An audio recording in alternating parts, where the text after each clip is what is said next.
Space weather check-in for today, February the 3rd. The sun is not playing around right now. So if you have felt wired or tired or emotional or buzzy, human zoomies, or like you just can't focus, this is why. Active region 4366 is the headline. It's classified in beta, gamma, and delta. That's the magnetically complicated setup, and it's listed as still growing. This region has been firing off major solar flares, including that X8.1 solar flare and that X2.8. These are going to give us a mild geomagnetic storm come February 5th. But look at all of the activity that just one region is doing right now, and it's still growing. We also just got an X1.5. The data is not in. Give it a couple of hours before they see if it does indeed have a CME associated with it. Then there will be a coupling effect along with the CMEs from these two regions. We were sent into an R3 radio blackout, again, back-to-back radio blackouts we've been getting for the past 48 hours. This time those radio blackouts were positioned again over Africa and over South America. This is the first effect that you get from a solar flare.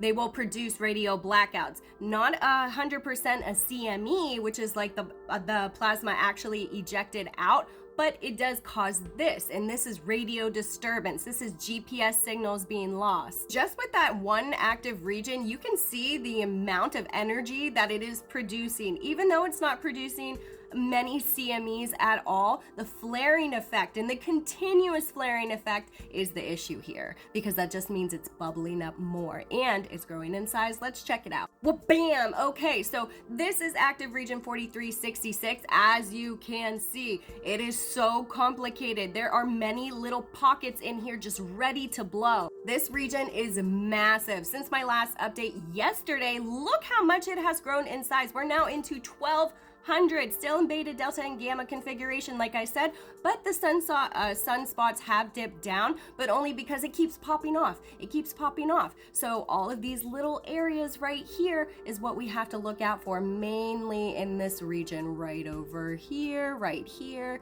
and then over on the sides here. These are intermediate spots that we're looking out for. Now, these can grow apart, but what I'm seeing is that they're just gonna keep producing all of these flares until something does finally eject. And this region is going to be Earth facing in the next coming of days. We do still have a 40% chance of having another X-class flare from here. We already had one today, but something very significant is going to occur. I feel it. Do you feel it? And this region also has a really large proton percentage, meaning that if any of that plasma that is ejected out of here, we could slip into another solar radiation storm. The last one that we had, we were in an S3, almost into an S4 solar radiation storm with that really big geomagnetic storm. This one is going to be a possibility. Our 3-day geomagnetic forecast is calling for minor solar storm levels to reach into a G1, which is a KP5.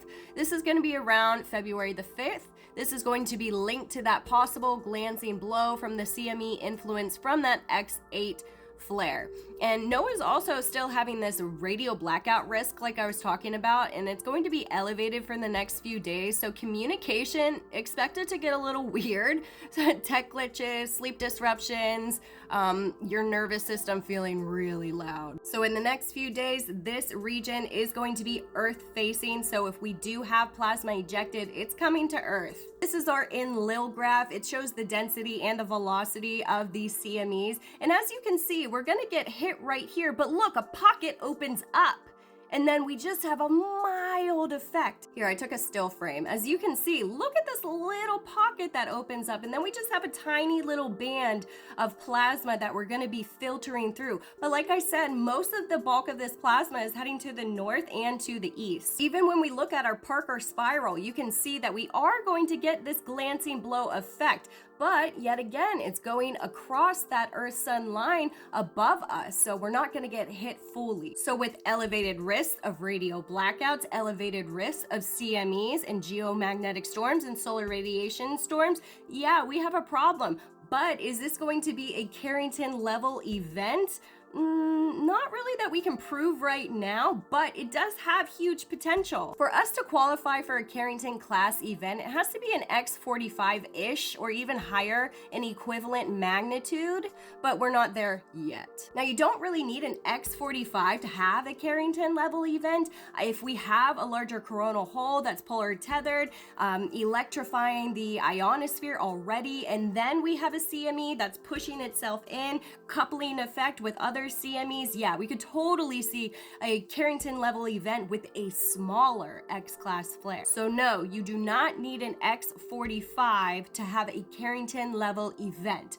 All you need is the right recipe, the right conditions, and an already weakened magnetic field, which we already have. Now let's add the sky in, because we have the sun, Mercury, Venus, and Mars in Aquarius right now, so it's always very future shock, thinking, truth, all of that kind of stuff. It is an upgrade for people to understand what is going on and to reset your system's energy. The moon has slipped out of that Leo full moon, and now it is in Virgo, so you're very hyper aware of your body right now if you haven't already. So your gut, your sleep, your hormones, your inflammation, the anxiety, it's all coming to the top right now, and you can feel every input. And then we have Uranus. It is stationing direct today in Taurus. This is good. So anything that is shaky around your security or your money or stability or your self-worth, this is going to pop up to the surface so it can be rewritten. And this is not just individually, this is collectively. There is a lot of stuff that is surfacing right now, and a lot of people don't know the background information, so they're diving headfirst into these rabbit holes, and sometimes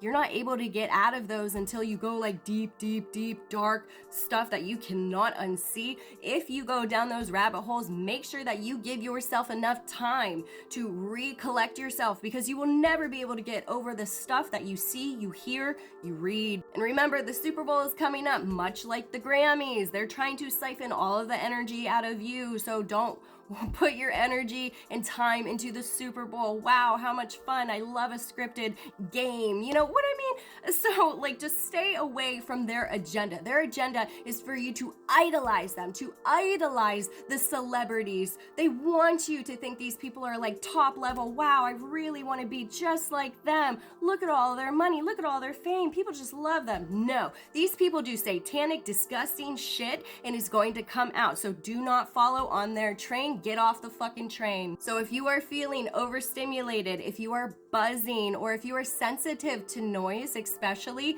you have vivid dreams, you're having some weird sleep, you're up all night, there's sudden emotions, you're trying to declutter or purge, these are signs and symptoms that you are extra sensitive and you're feeling all of this energy. So you're trying to see what you can't tolerate anymore. It's coming to the surface. So what is it? That's the Aquarius lightning that's striking you.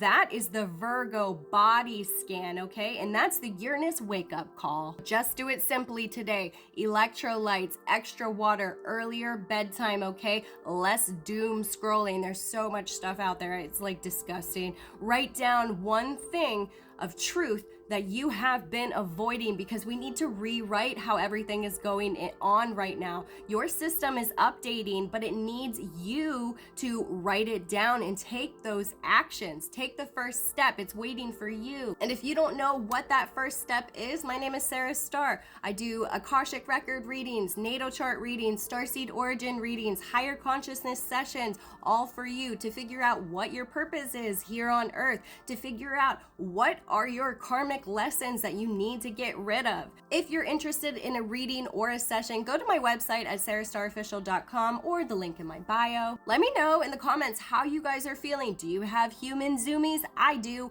I'm honestly not feeling that great. You can hear it in my voice, literally, like right here. Ugh, that's what happens when you have to shovel 14 inches of snow in 0-degree weather. So I hope you guys are also taking care of yourself, staying healthy, staying warm, staying out of the drama that they are pushing on every single platform. I'm Sarah Starr, here with your space weather update for February 3rd. Follow for more.